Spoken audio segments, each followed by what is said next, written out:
Okay, kakahatid natin sa estudyante natin. Minessage ko si Pres. Sabi ko, Papa PMS. Reply naman siya kagad. So, ibig sabihin, nandun siya. Maghatid lang kasi talaga dapat tayo. Naisipan ko. Kapasok kasi tayo mamaya eh. Isip ko sana bago pumasok. Natulog na tayo. Aga natin nagising. Naka 4 hours na tayo eh. Baka mamaya makatulog tayo. Tapos late na tayo magising. Kaya iniisip ko, since nagising na tayo, habang hindi pa tayo inaantok, magpa-PMS na tayo. Para kung late man tayo magising mamaya, okay na. Tapos na. Tatanungin natin siya, nakita ko yung post niya sa group chat na palit siya ng gulong. Tatanungin natin kung anong gulong pinalit niya. I-consider din natin yung sinabi ni sir na Continental, yung stock tires ng Adventure 390. Kasi nung sinerge ko Adventure 390, tinitignan ko kung ano itsura niya. May nakakita ko mga review o write up na okay daw siya, maganda. Kaya mukhang kaya yun yung recommend ni sir. Pero nung sinesearch ko nga, may man nakita ko kay Takara pero luma na 2023 pa, 22 ganun. So hindi ko pa naman tinry maghanap kasi wala pa naman tayong budget. Pero kasama yun sa i-consider natin. Hindi ko alam kung okay yung Aniki. Kasi yung Aniki meron dun sa dun sa Tire Guys kung saan tayo nagpapapalit ng gulong. Meron ako nakita Aniki dun dati. Hindi ko lang alam kung ano yung Aniki. Bridgestone din yata yun. Nakita ko rin yung Aniki nung nagsisearch ako ng Dual Sports. Pero hindi siya yung pinakamaingay kasi pag maingay, di ba, ibig sabihin kung hindi quality siya, budget friendly siya, ganun.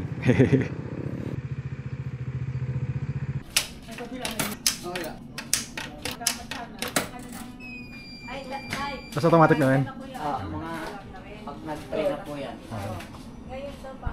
Pag nag-2. May libre pang linis ng helmet, nagka-PMS ka. Doon sa kanila. Baka mamaya hindi ba ng klase sa bigla?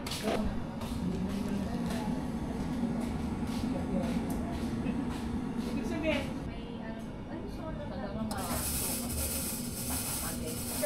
Bila, umusok na.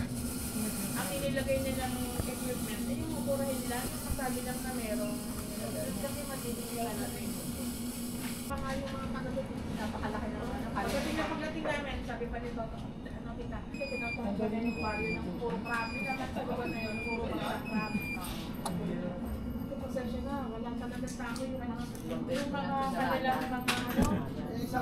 Sa barangay sabi niyo, balayasi. Hindi nakakamasa tayo. Mainit ah. Mainit-init pa. Ano size itong likod? 170. Kasya kaya sa akin yan? Lagyan ko sa mga beauty.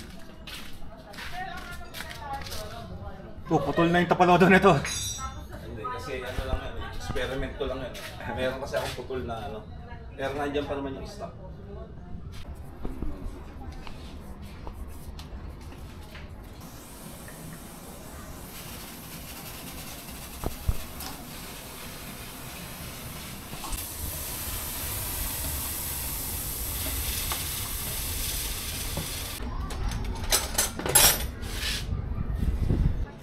Nabasag na pala yan? Inang paska, no? May inang paska. Lagi naman yung cash yan. Hindi, UBR. Hindi marunong eh. Hindi marunong, nasipa eh.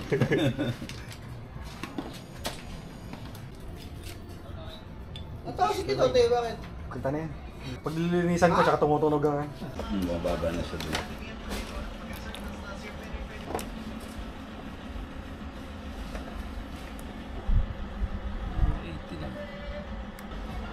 So, kalahati na. 146 CCA. Dapat kasi yan nasa 300. So, parang kalahati na. Tapos kalahati na talaga. SOH niya 24. Ano yan, 50. Nasa 50 yan. Tapos, itong resistance mo mataas na din. Dapat usually ito nasa 9 lang, 8. Basta mababa siya dapat. So, palit na. Malapit na siya. Pero state of charge naman, 99. Ito yon yung actual na battery. Yun yung charge niya. Ayun laman. Yung laman niya. Tapos nagsusustain ko naman siya ng ano eh. 12.6 eh. So, ibig sabihin wala pang tumatapon na ano sa kanya. Pero mababa na yung lifespan niya. Tops. Salamat. Okay, tapos na tayo magpa PMSK press. Palit din tayo ng brake pads. Medyo mahina yung preno kasi nagbagong palit. So may brake in pa to, sa dahan-dahan lang tayo. Wala pa naman tayong suot na gears. Buksan ko lang kasi pinalinisan ko din yung ano eh. Helmet, naglinis tayo ng helmet kasi libre pagka nagpa PMS ka, may libreng ano eh, linis ng helmet eh, galing eh. Ang bango nga eh, bango niya ngayon eh. So yung ugong tisin nyo muna. Kasi di ko na punasan yung shield, may fog, di ko na punasan eh. Tapos tatry natin bumili ng CBT ba yun, cleaner, yung pinanlinis si press ito sa may gilid. Yung naiipon na kasi dati pag naglilinis ako, binubuksan ko pa yun, yung sa may maliit na sprocket. Sa napansin ni press, ba't basa dito, basa yung cover niya. So binuksan ni press yung part na yun, sabi niya kaya pala punong-puno na ng ano, yun na moong langis. Nakakaya tuloy kasi nilinisan pa ni press yung part na yun. Ininanuhan niya ng diesel tapos CBT cleaner, pampalis ng langis. So bibili tayo nun para magsisimula na ulit tayo maglinis nun. Ang tamad kasi natin eh. Yung kadena lang mismo nililinisan natin, tsaka yung ano, tsaka nag-ano lang tayo, tawag dito, naglulub. So preno lang tayo para ano, ma-break in. Tingin-tingin lang sa likod, baka banggain tayo sa likod eh. Tsaka inaano ko lang naman yung preno, pinapakagat ko lang ng konti. Harang tayo sa ano, umuusok ko. Bagong change oil kasi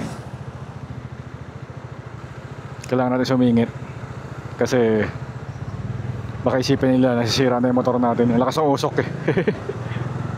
Na ano kasi yung, di ba nababasa ng langis minsan yung ilalim pagka nag-change oil. Tapos ilinisan din ni Orly yung ano, yung sprocket sa likod. Sobrang kapal na rin kasi ng ano nun eh, ng langis. So ibig sabihin, tapos tinanong ko kay press, yung shocks okay pa rin naman daw. Baka natatagtagan daw ako kasi nag 50% na yung gulong ko sa likod. So ibig sabihin, abot pa sa Zambales. Pwede pa. Okay, so dito natin tapusin. Thank you ng matindi. Hanggang sa muli. Bye bye.